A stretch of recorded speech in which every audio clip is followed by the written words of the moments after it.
comes Marco Wittmann out the inside of him, and Marco Wittmann, with a few corners to go, gets the lead of the race. And if Lucas Auer is promoted up to 4th place, it's going to change things.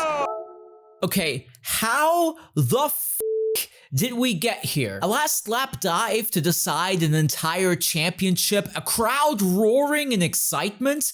I thought DTM was dead, and to be fair, I don't think I was wrong.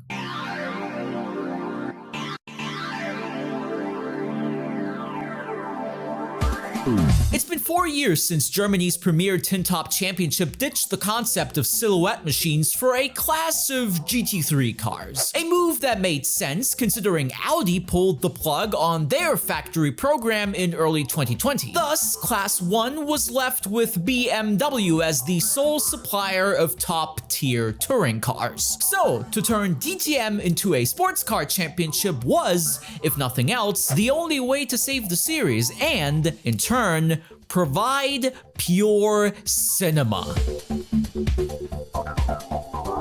Looking back, we should have expected something like this. DTM 2025 was a wicked roller coaster right from the get-go. Week in, week out, different drivers and different machines managed to top the charts, putting their name into an ever-growing basket of potential championship contenders. No less than 9 drivers were eligible for the title heading into the final weekend at Hockenheim. With a maximum of 25 points on offer per race and 2 races per weekend, all 9 competitors were to be taken seriously.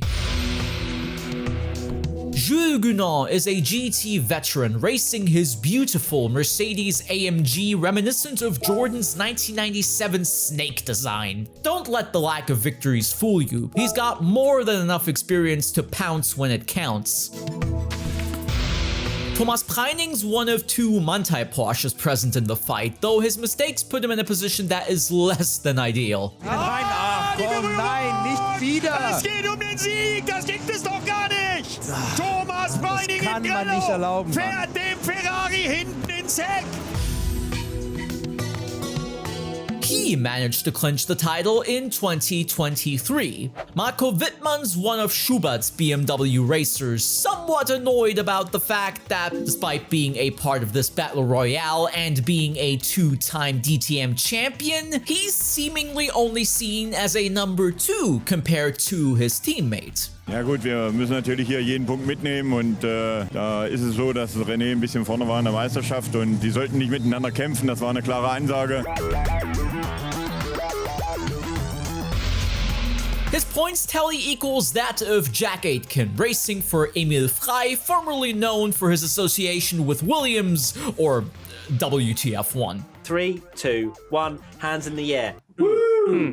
Okay, alright. Similar to Preining, his way to Hockenheim should have been much easier if it wasn't for a disastrous weekend at Spielberg. Made a mistake. I'm out. So sorry, guys. I'm so sorry. That's all.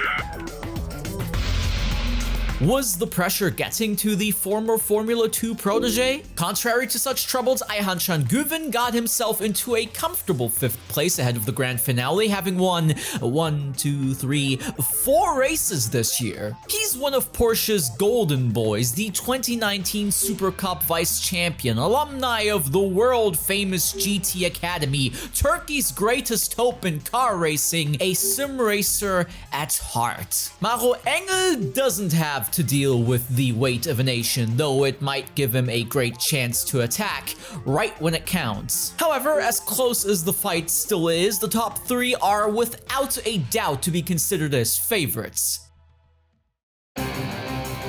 René Rast is a 3-time DTM champion, yet to clinch the crown with a manufacturer other than Audi. He's set to become one of the sport's all-time icons as he's close to tying Bernd Schneider's record of 5 drivers' titles. If he truly wants to touch the stars, time is slowly but surely running out. Before the finale, Rast announced that he'd be taking a sabbatical in 2026. Das heißt nicht, dass ich nicht weiterhin Motorsport betreibe. Ich werde weiterhin Rennen fahren nächstes Jahr.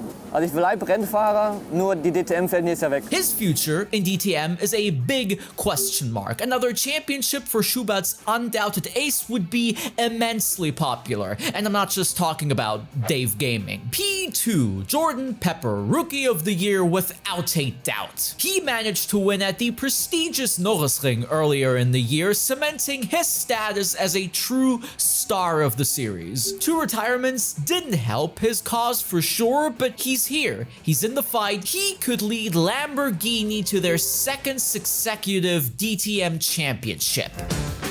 And then there's P1, the leader, Mr. Consistency himself, Lukas Auer. He finished every single of the 14 races in the points thus far. Nobody else can claim such a streak. Sure, he's not won a race in his pink Landgraf AMG since the 2nd weekend at the Lausitzring. Nonetheless, he's made it this far, having finished the last race at Spielberg on the podium. If anything, the former Red Bull Junior has been chasing this championship for about a decade. As much as this promises to be an absolute belter, there wasn't a lot of hype going into the weekend. DTM is far from being the talk of the motorsport town. F1, MotoGP, WEC, NASCAR, IndyCar seem to dominate the headlines outside the benevolent Bundesrepublik most often. That isn't to say that there wasn't gonna be drama.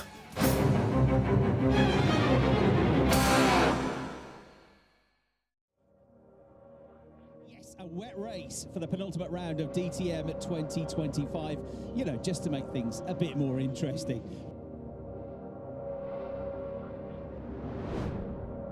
Saturday, race 1, track is absolutely flooded. The start's delayed as a consequence, only ramping up the tension surrounding the Motordrome. Out of all the contenders, it seems as though Jack Aitken is in prime position to take advantage from P2. Then again, most would assume that the Porsche Manthey duo was to strike in such tricky conditions. And this was the first bit of drama that we had today at the end of qualifying due to a slow puncture. Luigi saying the championship leader off, and then only qualifying 18th, promoted to 17th on the grid, but is still his worst starting position of the season so far. But the rain has come, and that might help out the Austrian too. My name's Chris Hartley. Up here in the commentary box with me, ready to go, is Brian Oliver.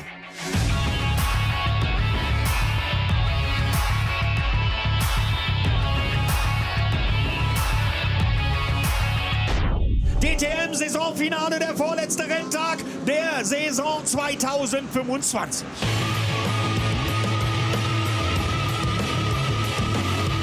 Ben Green goes deep into the corner from the race lead, and Jack Aitken is going to get ahead of him. Tommy Priding now trying to get that position, that 2nd place, as it goes side by side.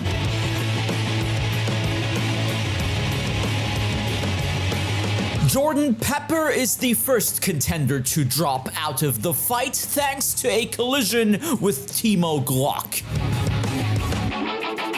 Look, we got a change of lead. Thomas Priding is ahead of Jack Aitken. He's got through as well. What the fuck is wrong with Kojima?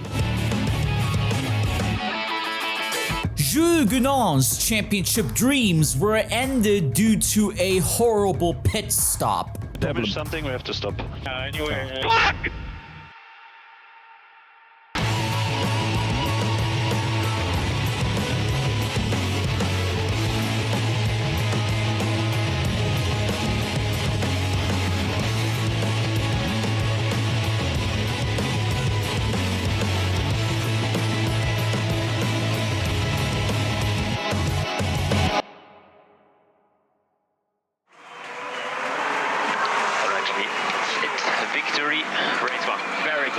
Very good job. We have P2 in the championship, just 3 points down. Everything to play for tomorrow. Good job. Ja, hört sich fast an wie beim Finanzamt, da?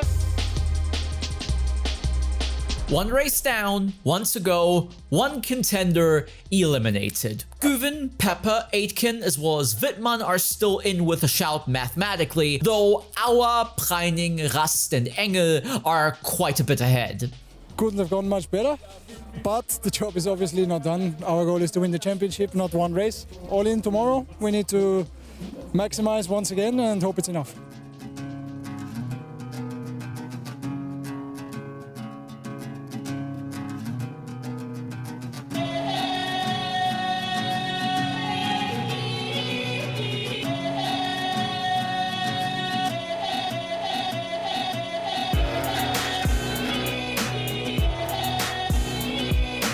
Every race saw its own qualifying session on the same day, so there's another show for our octagon of potential champions to impress in foggy sunrise. It could be an even better lap. There he is in the background. He keeps his foot absolutely buried. He goes over the line. He comes through. Even better for Gilles Magnus. 1:36.259, 2/10 quicker than he was before. He's now 4/10, nearly 5/10 up. Suddenly, Jules Magnus had thrown a wrench into the top fight brawl. That being said, it's not as if such surprises are a new phenomenon in DTM 2025. Balance of performance has been a hot topic throughout the season, as is the norm for GT3 series all across the globe. Air restrictors, weight ballast, or minimum wing angles bring the field closer together. This doesn't mean that different cars can't utilize different characteristics or that drivers can't excel under different circumstances, yet I'd be missing an important bit of information if I wasn't to mention this as a part of DTM's calamitous climax. We're not talking about BMW, Ferrari, Mercedes, Lamborghini, or Porsche building prototype machines pushing the boundaries of silhouette body shapes. It's a privateer competition controlled through careful consideration, not without its controversies or conspiracy theories. BLP doesn't get implemented once or twice a season. In fact, it is adjusted every single day, including the grand finale. For instance, our boys at Manthey Porsche have to deal with an added 5 kilograms. They'd already been handed 15 kg ahead of race 1 after Preining's performance in qualifying. Lamborghini, Audi, BMW, and Mercedes were able to drop a bit of weight before the final round. Now, I'm not going to pretend that balancing cars in terms of their speed is a GT3 exclusive for DTM. Right from the very first season back in 1984, differing cars with differing levels of performance were equalized through tire width or engine restrictors. Still, if you want to find a fly in the ointment, this might be it. Lest we forget, every podium finisher receives another chunk of ballast for the following race. And I'm here with Can Guven, and oh wow, we just saw your excitement there with your colleagues. I mean, what a phenomenal job. You're starting in P2, and that means you're now only 8 points behind Lugi Auer, which of course means that the title is really close. Yeah, I mean, it's close, but this championship is crazy, so I don't want to call it close or far. We will see. But fuck, sorry.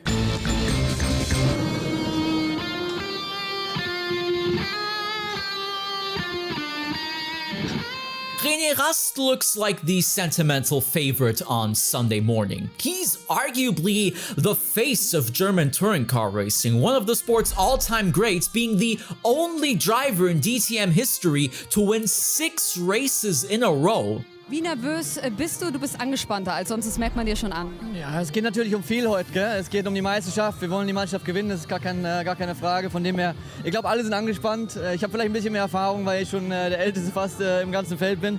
Aber ja, ich freue mich drauf. Du hast gestern so viel Spaß gehabt, dass du schon wieder gesagt hast, vielleicht hätte ich doch weitermachen sollen. Gibt es heute vielleicht den Rücktritt? Rücktritt vom Rücktritt. Ja. Gestern habe ich kurz überlegt, ob es der richtige Schritt war. Aber wir machen jetzt erstmal nächstes Jahr ganz entspannt und dann gucken wir, wie es weitergeht. Und wir gucken mal, ob du heute Meister wirst. Viel Glück. Mein Tipp, man sollte immer aufhören, wenn es am schönsten ist. Das können die wenigsten da draußen tatsächlich beherzigen. Danke. Ich werde es versuchen. Ich kann mir heute das schönste Geschenk selbst machen. Mach das. Und dann schauen wir mal nächstes Jahr. The German national anthem plays here at Hockenheim. A sense of occasion, a sense of anticipation. Do you want to be entertained? Well, you come to the right place. Marco Wittmann starts in 17th and shouldn't factor into the title race anymore, with Maro Engel ahead in a disappointing 15th. Thomas Preining starts in P11, Lukas Auer in P9, Jordan Pepper in P8, René Rast in P5, Jack Aitken in P4, Ayhan Can-Güven on the front row next to pole sitter Gilles Magnus. Race 2, 2 mandatory pit stops. Achtung, die DTM, das Saisonfinale 2025. 24 Autos, 9 Hersteller, 13.500 PS circa, gehen auf die Reise und der Sprint zu Kurve 1. René Rast, der blaue BMW, die Berührungen da. Da wird schon mal ordentlich gedrängelt. Vorne Gilles Magnus, dann Ayhan Can-Güven, dann René Rast, der so ein bisschen eingeklemmt war da beim Sprint zur Kurve 1.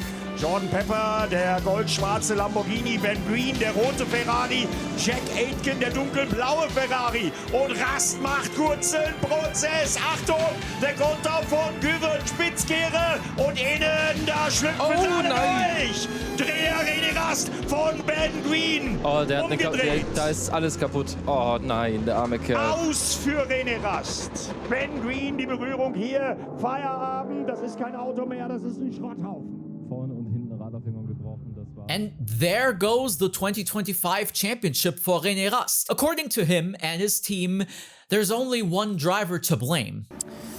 Ja, runter zu Turn 6 habe ich den Güven überholt.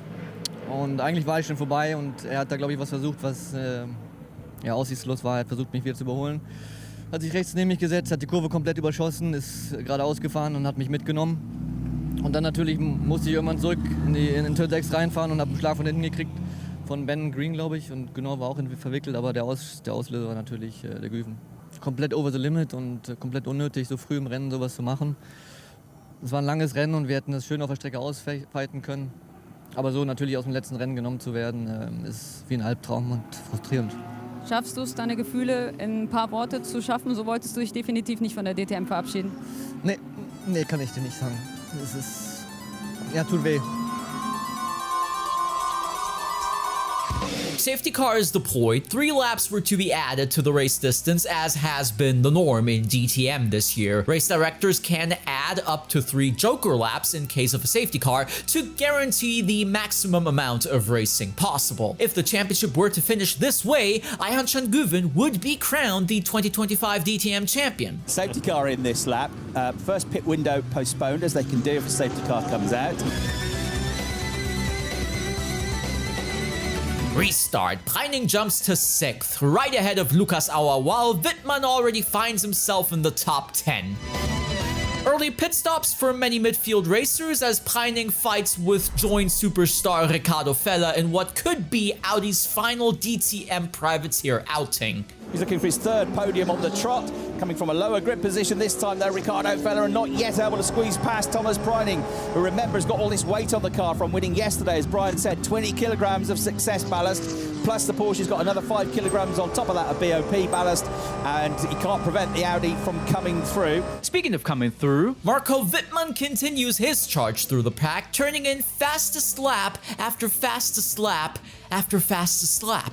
Look at this, Marco Wittmann sees a gap, he's absolutely going for it. Can-Güven misses the apex because his tyres are not yet up to temperature, and Wittmann is second of the pit stoppers. He's essentially second now in the race once all the pit stops are done. These two drivers don't care about championship points anymore, they just want to win the race, and Magnus gets back down the inside.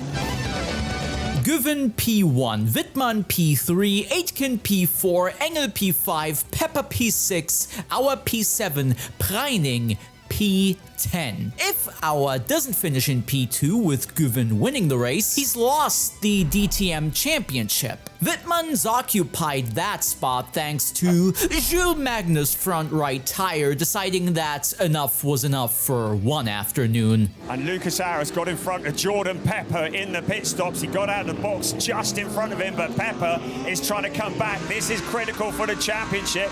Jordan Pepper will give no mercy as he tries to get past the Mercedes, but Jack Aitken, who's got warm tyres now, trying to get both of them. He goes to the inside of Jordan Pepper, so Jack Aitken going to come on top of this one. The situation now is as follows. Here we go.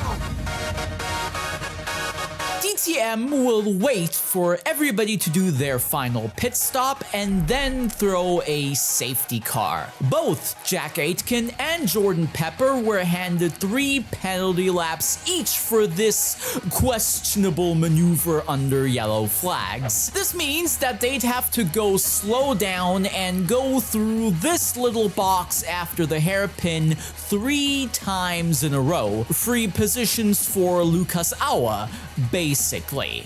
This is the dash to the end of the season. Safety car is in this lap. This is stressful for us, never mind for Ian Nguyen and Mantai and everybody that's supporting Jan here, but he gets to pull the trigger first, and he's done this perfectly, hasn't he? Because Marco Wittmann is exactly underneath his rear wing as they get going again. Marco Wittmann second, Maro Engel in third, Jack Aitken is fourth, Jordan Pepper is fifth, but they're about to lose 15 seconds each with 3 visits through the penalty zone. Well, they just wouldn't. Both Aitken and Pepper simply chose to roll the dice and ignore their penalties. Still, if Wittmann gets past Guven, Auer is gonna keep the title. Remember, these two are most likely just going to get disqualified doing this. And Wittmann, behind Guven, is out for some BMW-themed revenge. Und Ian Nguyen mit der Fahrt seines Lebens. Schwarze Flagge für Jack Aitken. Schwarze Flagge auch für Jordan Pepper. Sven Stopper hat die Faxen dicke und nimmt die beiden, und das ist bitter, denn das kostet auch Geld. Das kostet auch eine Strafe. Also schwarze Flagge Aitken, schwarze Flagge Pepper. Nur, das ändert für Lugi Auer an der Meisterschaftstabelle nichts mehr. Was ist denn hier los? Geschichtsträchtig. Hab ich noch nie erlebt. Schwarze Flagge für 2 Autos in einem DTM-Rennen. Und es geht auf die letzte Runde. Türkische Triumphfahrt. Oh, da kann es nochmal eng werden. Achtung! Marco Wittmann greift der Ian Nguyen nochmal an. Jetzt brauchen wir auch noch wieder die rechten Schieber unter Umständen, wenn Marco Wittmann da noch was einfällt. Wer hat die älteren Reifen? Marco Wittmann drängelt. Marco Wittmann, für den geht's natürlich um Sieg oder nicht Sieg. There's about 2 inches between them. He tries the outside line. Marco Wittmann never ever gives up. He's trying to get up the inside. Ian Nguyen closes the door. Was sind denn das hier für letzte Kilometer? Nguyen gegen Wittmann. Nguyen wehrt sich. Nein. Marco Wittmann jetzt auf der besseren Linie. Einfahrt, Mord und Ruhm.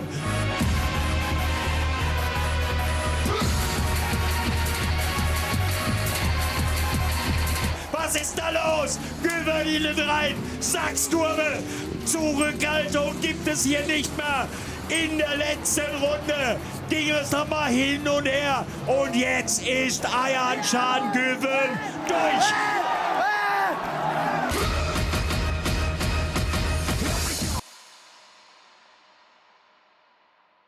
Take this shot in for just a second.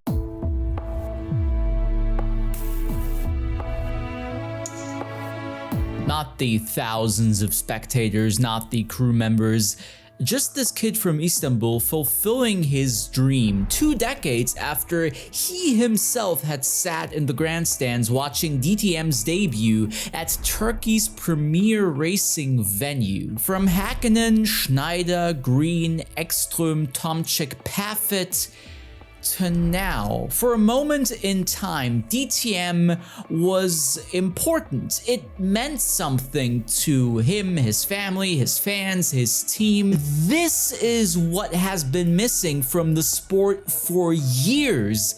People giving a shit. Everybody involved fighting tooth and nail, visible for all the racing world to see. Wittmann fought like a lion right up until the end, no signs of resignation or throwing in the proverbial towel. Many fans were furious with DTM for not punishing Nguyen after what happened in T6. Some of it was understandable, as his late braking did cause a chain reaction which cost Rast the race. That said, it revealed a bizarre, often racist attitude that shouldn't reflect the soul of this sport. An utterly disgusting blemish on a nail-biter of a finish. It's not as if Aihan-chan's move was or is uncommon in the wicked world of tin tops. Both of his moves were aggressive, no doubt, yet it's that exact edge at which DTM has excelled for over 40 years, beaten and banging in glorious machines, on-track duels that fans and drivers alike are clamoring for in many other forms of racing. Usually, I tend to proclaim that DTM